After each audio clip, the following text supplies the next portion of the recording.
राना आयूब जो एक जर्नलिस्ट है वो यूके जा रही थी और उन्हें एयरपोर्ट पर ही फ्लाइट बोर्ड करने से पहले रोक लिया गया क्योंकि उनके अगेंस्ट में लुक आउट नोटिस इशू किया गया था।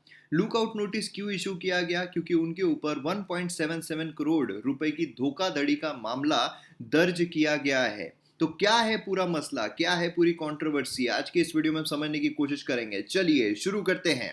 अब देखिए, शुरू करने से पहले आईएएस का कंप्लीट पैकेज प्रीलिम्स मेंस आपको देखने को मिलेगा एमएम एकेडमी ऐप पर। आपको जीएस पेपर 1 के art and culture, ancient history, medieval history, modern history, history of independence, geography, Indian society, complete GS 1, complete GS 2, polity, governance, society, international relations, GS 3 Indian economy, environment, inter security, disaster management, science and technology, agriculture, GS 4 ethics, और उसी के साथ साथ bonus courses जो है India year book, answer writing course, personal guidance, mock test, सभी आपको देखने को मिलेंगे। तो यहाँ पर आप देख सकते हो कैसे आपको डाउनलोड करना है। जब आप डाउनलोड करोगे तो आपको साइन अप करना होगा। आप डेमो लेक्चर जो है हर सेक्शन में जाकर पहले 2 लेक्चर जो है एज अ डेमो लेक्चर आप देख सकते हो। देन उसके बाद आप प्रोफाइल में जाओगे तो यहाँ पर आपको प्रोफाइल जो है वो ऑप्शन नजर आएगा। उसमें आपको वेरियस प्लान दिखाई देंगे, 3 महीने के, 6 महीने के और 2 साल के कोर्स पर डिस्काउंट है। आपको प्लान परचेस करना है और कोर्सेज को एंजॉय करना है। तो जल्द से जल्द डाउनलोड कीजिए और वीडियोस को एंजॉय कीजिए।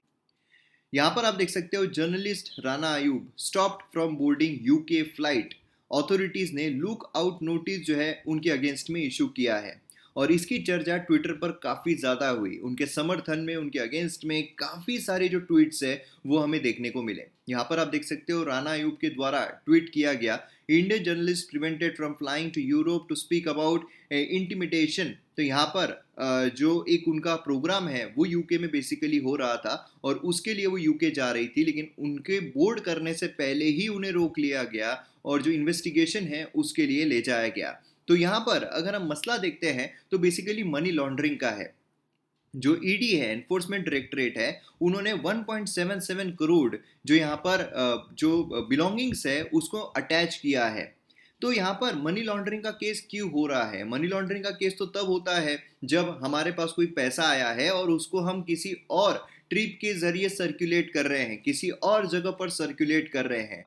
देखिए, ऐसा एलिक्ट किया जा रहा है कि जो आयूब है उन्होंने यहाँ पर huge amount of fund collect किया है क्राउड फंडिंग के जरिए। जो कीटो, ये एक प्लेटफॉर्म है। कीटो अगर आप देखोगे तो एक ऐसा प्लेटफॉर्म है जहां पर आप क्राउड फंडिंग कर सकते हो। क्राउड फंडिंग का मतलब क्या होता है, समझ लीजिए अगर आपको 1 करोड़ रुपीज की जरूरत है किसी कॉज के लिए और 1 करोड़ रुपीज अगर आपको लोगों से क्राउड फंडिंग करनी है तो आप इस पर डाल दोगे कि ये पर्पस के लिए हमें यहाँ पर पैसे जो है वो चाहिए और लोग उसमें आपको डोनेट करेंगे और डोनेट करते से उसको हम कहते हैं क्राउड फंडिंग। तो यहाँ पर जो राना आयूब है उनके द्वारा भी क्राउड फंडिंग की गई केटो इस प्लेटफॉर्म पर और उन्होंने ये जो फंडिंग है ये अलग अलग पर्पस के लिए मांगी। बेसिकली उनके द्वारा 3 कैंपेन्स जो है वो चलाए गए थे। एक स्लम ड्वेलर्स है, जो फार्मर्स है उनके लिए चलाया गया। जो रिलीफ वर्क है आसाम के लिए, बिहार के लिए, महाराष्ट्र के लिए, उसके लिए चलाया गया। एंड जो यहाँ पर कोविड-19 से इम्पैक्ट हुए हैं उनके लिए यहाँ पर उन्होंने क्राउड फंडिंग जो है वो की, जिसके तहत उनको हैंडसम अमाउंट मिली, काफ़ी ह्यूज अमाउंट मिली क्राउड फंडिंग के जरिए।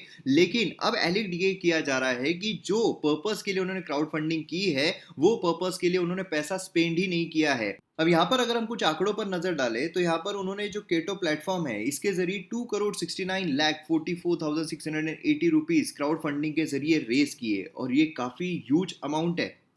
अब ये जो अमाउंट है ये जाना चाहिए था जिस कॉज के लिए उन्होंने क्राउड फंडिंग की है वहां पर, लेकिन इसमें से कुछ अमाउंट मतलब 72,01,786 ये इन्होंने खुद के अकाउंट में ट्रांसफर कर लिए। देन 37,15,072 ये जो अमाउंट है ये उन्होंने अपनी सिस्टर के अकाउंट में ट्रांसफर कर लिए। एंड 1,60,27,822 यहाँ पर जो अमाउंट है वो उन्होंने अपने फादर के अकाउंट में ट्रांसफर कर लिए। एंड देन ये जो अमाउंट उन्होंने ट्रांसफर किया था अपने सिस्टर के अकाउंट में, फादर के अकाउंट में, वो फिर से अपने अकाउंट में ट्रांसफर कर लिए। तो इस तरीके से जो भी यहाँ पर अमाउंट आया है क्राउड फंडिंग के जरिए, जो यहाँ पर बेसिकली जाना चाहिए था स्लम में, जो कोविड से इम्पैक्ट हुए हैं उनमें, जो फार्मर्स हैं उनके लिए, वहाँ तो गया नहीं, लेकिन खुद के ही अकाउंट में उन्होंने ट्रांसफर कर लिया, ऐसा यहाँ पर एलिक्ट किया जा रहा है और इसी वजह से उनके अगेंस्ट में केस दर्ज कर दिया गया। तो ये जो मनी लॉन्ड्रिंग का केस इन पर चल रहा है, इसके तहत उनके अगेंस्ट में एक लुक आउट नोटिस इशू किया गया, जिसकी वजह से उनको फ्लाइट जो है वो बोर्ड नहीं करने दी। तो लुक आउट नोटिस होता क्या है? देखिए, लुकआउट नोटिस जो है वो इशू किया जाता है जिससे कि जो व्यक्ति है वो कहीं बाहर देश ना जा पाए। मतलब जो एनफोर्समेंट एजेंसी है वो यहाँ पर ये अश्योर्ड करती है कि वो देश छोड़कर कहीं ना जाए, क्योंकि रिसेंट टाइम में आपने देखा है कि कई ऐसे लोग हैं जो फ्रॉड करते हैं, मैं पैसों से रिलेटेड फ्रॉड कर लेते हैं एंड देन देश छोड़कर चले जाते हैं। खासकर जो यूके है वो उनका एक खास डेस्टिनेशन बना हुआ होता है।